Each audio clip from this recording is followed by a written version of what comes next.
Parti. Deux combattants en position de droitier qui s'affrontent. Synchrone. C'est très dur synchrone quand ça commence à ce rythme-là.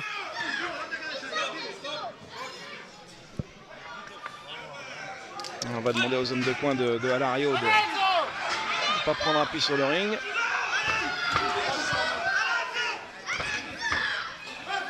L'Espagnol a une très bonne attitude là.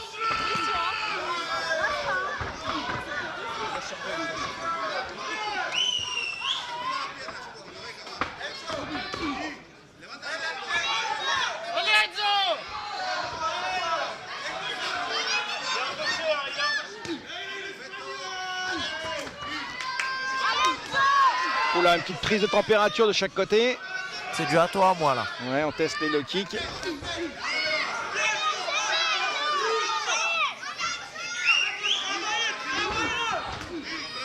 Parce que Enzo a toujours ce regard perçant là, ses yeux grands ouverts. Toujours là, on voit les...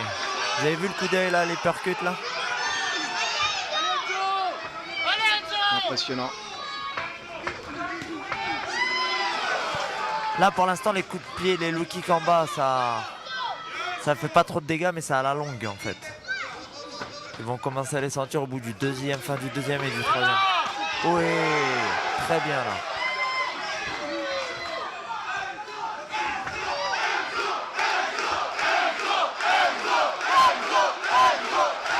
C'est sûr que c'est plus facile quand on a plus derrière soi, ça donne des ailes. Oh, le loup blanc avec une tentative. Très beau, je vous l'avais dit, le genou sauté. Et oui, coup de genou sauté qui tombe dans les gants de Alario, mais c'était magnifique. Il a quand même été touché un petit peu, mais on voit qu'il est très solide et je pense pas que ça va être, je pense pas que c'est un cadeau pour Enzo. Regardez-le, il recule pas.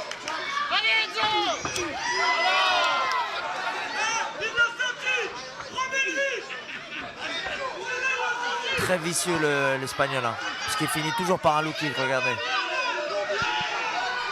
Faire attention qu'il ne monte pas après. Oh, pas mal celle-là. Le crochet du gauche qui est passé 1 cm sur Alario. Et au final, ça commence à réveiller la foule. Et à juste titre. Alario qui sert le jeu.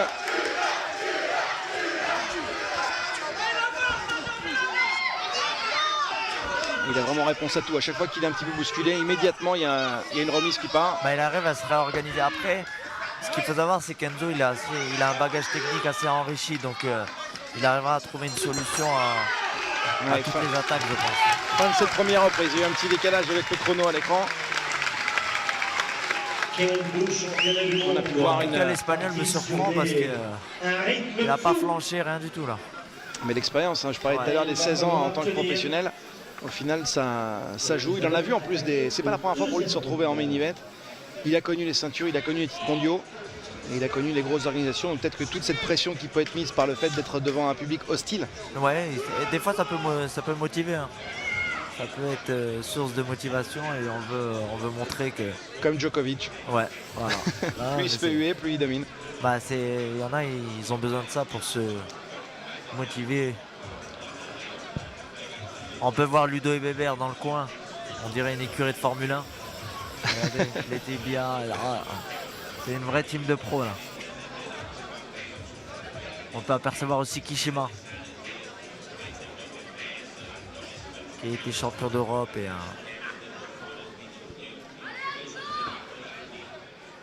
Ludo qu'on ne présente plus.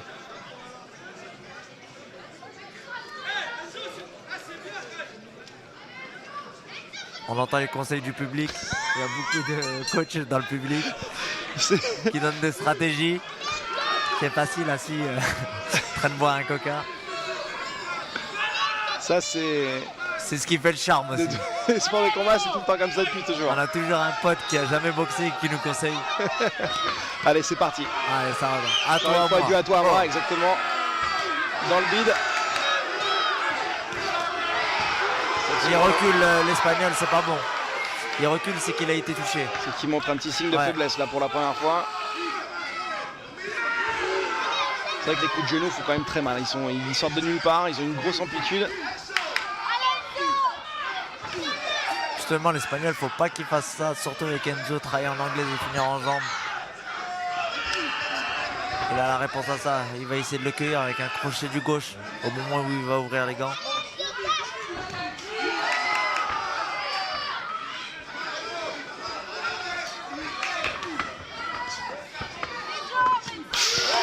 Oula, ça va passer loin. Ouais. Très bien placé le high kick de Enzo qui tombe.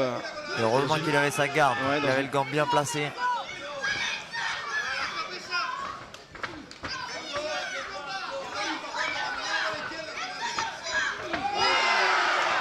Coup de pied retourné. Il veut viser un petit peu le foie de son adversaire. Et il varie énormément ses zones de frappe. Et il montre un peu tout ce qu'il sait faire. Il a un arsenal très varié, Enzo.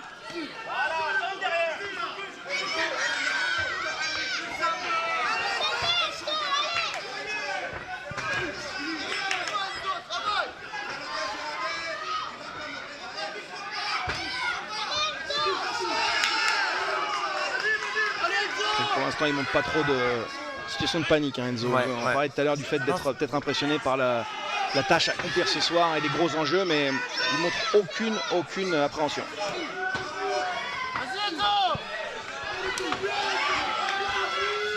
Il laisse passer l'orage, regardez-le là, derrière les gants, il regarde, il essaye de trouver le trou, il va le trouver.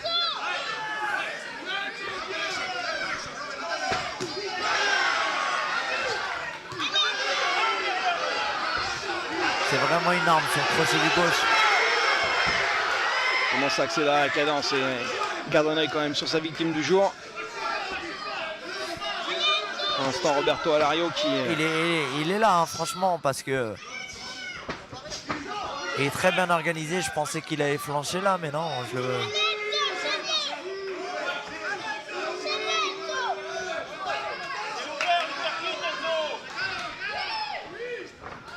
Regardez, il met toujours des petits low kicks. J'ai peur que ça, à la longue, ça détruise la jambe avant de Enzo, c'est ça? Bah, c'est ça que j'ai peur. Ouais. J'ai vraiment peur de... Ça use et que... peut pas être aussi tonique avec des appuis diminués. On a vu tout à l'heure dans le combat pour la ceinture européenne, 2 combattants qui se sont fait massacrer les jambes pendant 5 rounds et ils ont quand même tenu debout. Alors que leurs jambes sont terminées dans un sale état quand même. Hein, Mais quand il y a une ceinture au bout, on oublie la douleur. Généralement, on essaie de ne pas lâcher. Un petit peu de repos, des verres à mourir. Comment vous scorez cette seconde reprise? Alors au début vous pensiez que l'Espagnol était un petit peu en difficulté, mais au final il a tenu. Je pense qu'Enzo est à l'avantage un petit peu, mais bon. Et le public, on va voir parce que l'Espagnol est toujours là. se manifeste. Je pensais qu'il allait descendre et au contraire il revient sur la fin un petit peu. Enfin. Voilà. C'était si simple. On l'entend dans le public. Au troisième tu le couches. Au troisième tu le couches. Bon bah ok. Si on pouvait, on le ferait même au premier. Même à l'échauffement. Est-ce que vous pensez qu'il n'y avait pas pensé? Qu'il fallait le coucher ou... Bah, ouais, peut-être que ça a été... Non, il faut que je fasse synchro, l'importance c'est de participer. Non, mais ça peut être un déclic, hein, on ne sait jamais. Mais c'est de bonne volonté, ils veulent conseiller du mieux. Après, je sais pas si c'est le cas du tout, je dis pas ça du tout pour la personne qui vient de crier, qui nous a fait sourire, mais souvent aussi on voit des champions locaux, on l'a croisé une fois au supermarché et on considère que c'est notre meilleur ami en fait. C'est ça. Et c'est vrai. Bah, après, c'est pas tout le monde qui peut monter dans le ring, donc des fois on représente beaucoup de personnes, on représente une classe sociale ou on représente un groupe et voilà, en fait on est un peu le délégué de classe. Allez, c'est reparti. Oh. Troisième reprise maintenant pour ce combat à enjeu.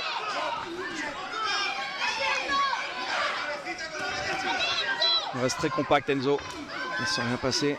Ah, c'est un très beau combat. J'ai peur de ça. Toujours les jambes. Le kick, ouais.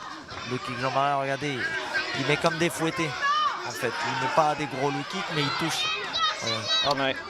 C'est l'accumulation en fait qui peut faire, qui peut être dangereux. Regardez Enzo, il pivote bien sur son low kick, mais il a le temps de les bloquer. Il commence à faire mal encore une fois avec le coup de genou qui va chercher très haut son adversaire.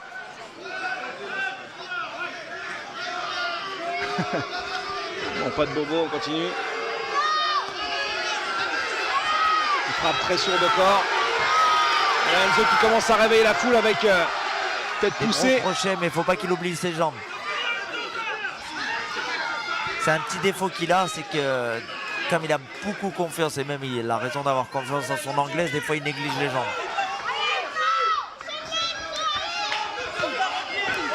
Voilà. Là, il répond là. Oui. Poussé sur le côté. Il a réussi à décaler son adversaire et placer encore une fois. C'est très vicieux ça. C'est pas tout le monde qui le fait. Il a du métier l'Espagnol. Voilà. Vous avez vu, il décale. Cette jambe gauche de Enzo a commencé un petit peu à être plus qu'endolori. Enzo il va monter, je le sens, soit avec un genou sauté, soit avec un high kick.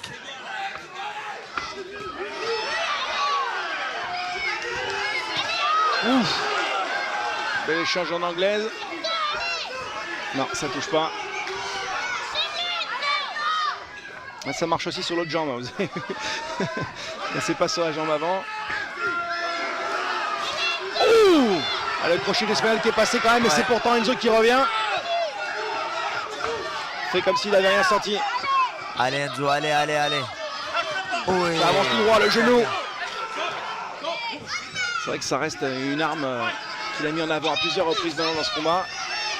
Voilà. Ça tape fort. Le high kick est très bon. Franchement, j'ai rarement vu un championnat du monde d'une aussi belle, d'une aussi grande qualité. Techniquement, regardez, franchement c'est très beau, c'est du pur K1, il n'y a pas de déchets. Ah oui, il n'y a pas de corps à corps non plus, il n'y a pas de déchets, l'arbitre n'intervient même pas. C'est vrai.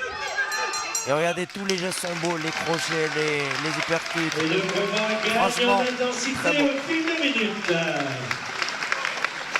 Un Espagnol solide. 3 rounds qui viennent de se terminer. On va se diriger maintenant vers ce qu'on appelle les Championship Rounds, hein, les rounds à enjeu. 4 et 5, c'est là où on va pouvoir séparer les hommes des champions. Il y a un des juges à côté de moi, j'essaie de regarder sa fiche, mais ça se voit qu'on ne copie pas sur lui à l'école. Il est très protecteur, oui. Voilà, le bon élève. On aurait dû avoir des espions à côté de chacun des juges. Voilà. Qui nous font des signes. Bon, c'est bien le suspense. De rapporter combien de kilomètres a fait sur son tapis notre ami Joël Rivaud. Ah, c'est génial.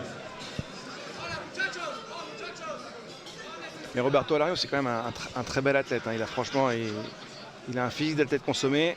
Il est beau. Ouais, il pourrait être mannequin aussi.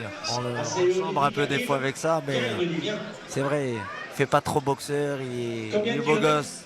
Ah mais je parle bien. Les deux, hein. Ah ouais, l'espagnol aussi, ouais. Ah bah ouais.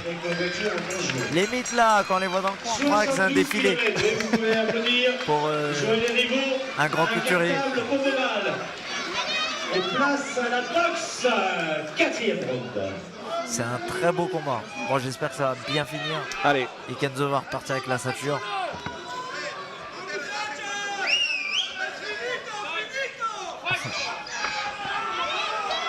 Oh oui. Dès le début. Ah, ça part très fort. Oh là, pas de temps à perdre. Enzo qui va absolument en finir. Peut-être que le 4e round soit le dernier. Il est en train de faire souffrir l'Espagnol. Et enfin, il le fait. Vous avez vu l'accélération? Eh oui. Ça y est, ça y est. Enzo est déterminé. Il ne veut pas le voir le 5e, ça c'est sûr. Il va tout faire pour. Attention, le coup de genou, ça part très fort. Attention quand même à... Peut-être qu'Enzo a un rendez-vous juste après, donc il va abréger. Mais samedi soir, il peut sortir.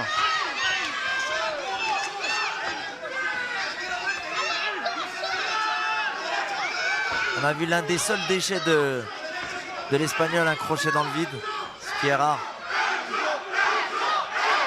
Genou sauté. On va le voir, le genou sauté d'Enzo, je le sens. Là. Ah bah là, s'il nous termine ça par un coup de genou sauté, c'est vraiment le point d'exclamation sur la soirée. Hein. Faire parler ses jambes.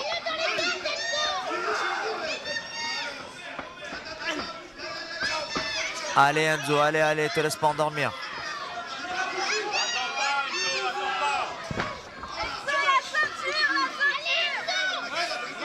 Allez Enzo, on lâche pas. Elle est là la ceinture, on repart avec.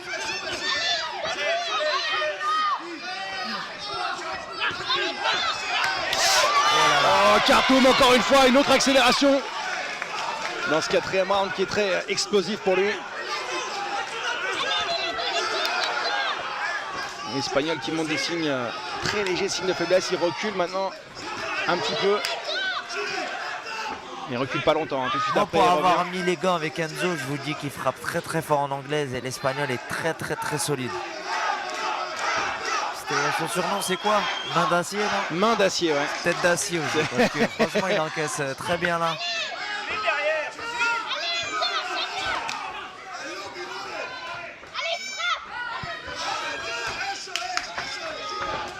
On va se refocus maintenant toujours sur la jambe gauche de Enzo qui est un petit peu violacé sous les frappes. Ouais. Les deux, hein. L'Espagnol à l'intérieur, Enzo un petit peu à l'extérieur de sa jambe avant. Exactement. Regardez ces petits fouettés qu'il met vicieux l'Espagnol. Enzo, faut pas qu'il perde en qualité. Mais on l'a pas vu couiner, moi j'ai pas vu son visage une quelconque douleur ou en tout cas Non, il le douleur, montre pas. je pense pas, mais j'ai peur que niveau qualité, il soit pas aussi précis qu'il ne l'était là déjà. Là, faut qu'il y aille. Non.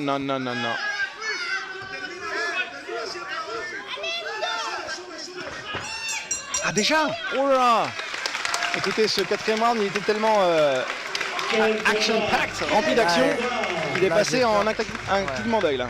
J'ai peur que l'Espagnol l'ait pris ce 4e round légèrement.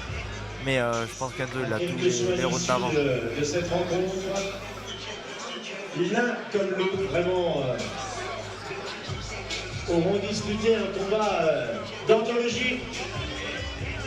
Et nous allons attaquer le 5e et dernier round.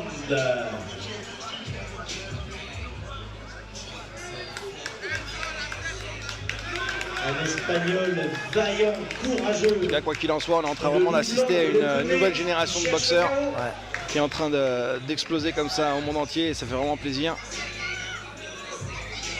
C'est une nouvelle génération qu'il y a maintenant et la nouvelle génération, elle veut prouver à l'ancienne génération qu'elle est meilleure et c'est en les boxant. Avant, nous on avait du respect pour les anciens, notre respect. On voulait pas trop boxer les anciens et tout, mais maintenant leur respect à eux c'est de... Donc maintenant c'est les petits jeunes qui vont vous défier maintenant. Ouais c'est ça, ben, c'est le jeu, c'est le game maintenant, c'est comme ça. C'est pour ça que j'ai pris ma retraite. Pour pas avoir à passer devant, ouais, c'est sûr. Allez, plus sérieusement, on va se une dire. exclue du juge qui va nous donner le score. Non, il veut pas nous dire, hein. C'est vrai que... Intransigeant.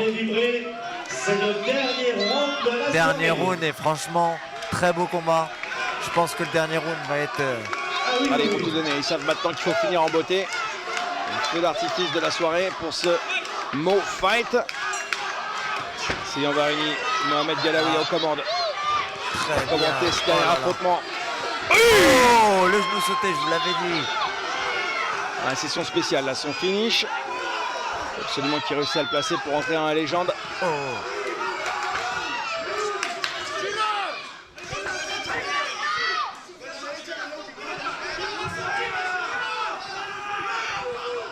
Bel esprit. Hein. Le retourné, Enzo, le retourné. Tente ton retourné. Enzo, le retourné. Eh oui, il suffit de demander. Allez, vous faites aussi coach et commentateur en même temps. Ouais, on essaye. C'est une commande que je lui ai passée. Il a voulu me faire plaisir. Livraison express. Hein. Oh, Yes. Il est imprévisible, là, donc ça...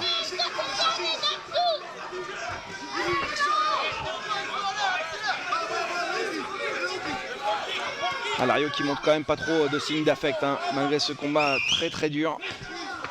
Pour l'instant, on est à 4 rounds et demi et ils sont encore là. Ils sont encore frais tous les deux ou presque. Ah ouais, franchement, Non, ils sont bien là. ils sont frais, ils sont tout aussi puissants. Ils ont encore la lucidité parce qu'ils tapent pas n'importe Hey. comment. Hey, 2 à la le suite. timing. Alario qui commence à recevoir quelques petites caresses là de la part du loup blanc. Mais pas encore des coups de griffe. Vous avez vu comment il a mouliné en haut pour mettre les genoux, pour attirer l'attention en haut, pour mettre les genoux au corps.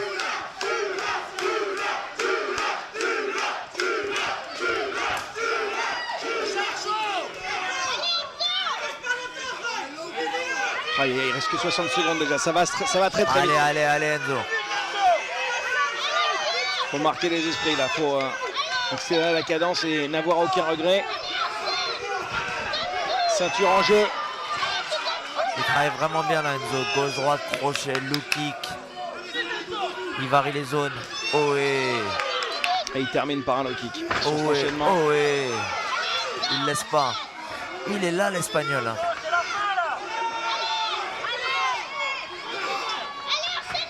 Oh là là. Petit déséquilibre alors qu'il tentait un crochet. Un coup de genou sauté. Je vous ai dit, il a une tête en... Oh là là. Attention, il laisse la prendre. L'accélération de Reto qui va essayer de terminer juste sur le... Et il va être compté. Il va être compté pour la première fois alors qu'il reste une quinzaine de secondes. L'Espagnol qui se plaint mais il est encore dans le coup. Il nous reste vraiment quelques secondes seulement pour pouvoir essayer de finir. Faut que Enzo finisse le taf. Ah non, mais non, le chrono. Et c'est terminé. Franchement, quelle performance incroyable des deux. On peut les saluer. Superbe. Magnifique performance du loup blanc qui réussit quand même à faire compter son adversaire juste vraiment à quelques secondes de la fin. Et est-ce que ce... Mais respect à Enzo. Les deux, ils sont montré superbes. une très grande maturité. Eh oui, 23 ans seulement. Et l'Espagnol, rien à dire. Franchement, il m'a surpris. Roberto Alario qui nous a montré que c'était pas du tout un clown. Il n'était pas venu pour se faire bouffer par le champion local. Un vrai boxeur. Ah non. Regardez comment il est encore frais. Et même quand il a été compté, il aurait pu tenir. Mais est-ce qu'on peut avoir un 6e round? Vous pouvez en parler peut-être à Bébert, non? Un 7? J'aimerais bien moi parce que là. Eh ouais, faut en parler. Franchement, c'était un combat de qualité. Ça fait longtemps que j'ai pas vu des échanges aussi beaux. Il y avait de l'agressivité, il y avait de la technique, il y avait de la stratégie. Bon, on disait tout à l'heure les futurs grands là, on en a peut-être un dans le ring. Monsieur l'arbitre va... Vous l'avez vu commencer à quel âge, Enzo? Vous l'avez vu débarquer? Mais je crois qu'il avait 10 ans. 10 ans. Ouais, il faisait de l'anglaise, il était très bon en anglaise.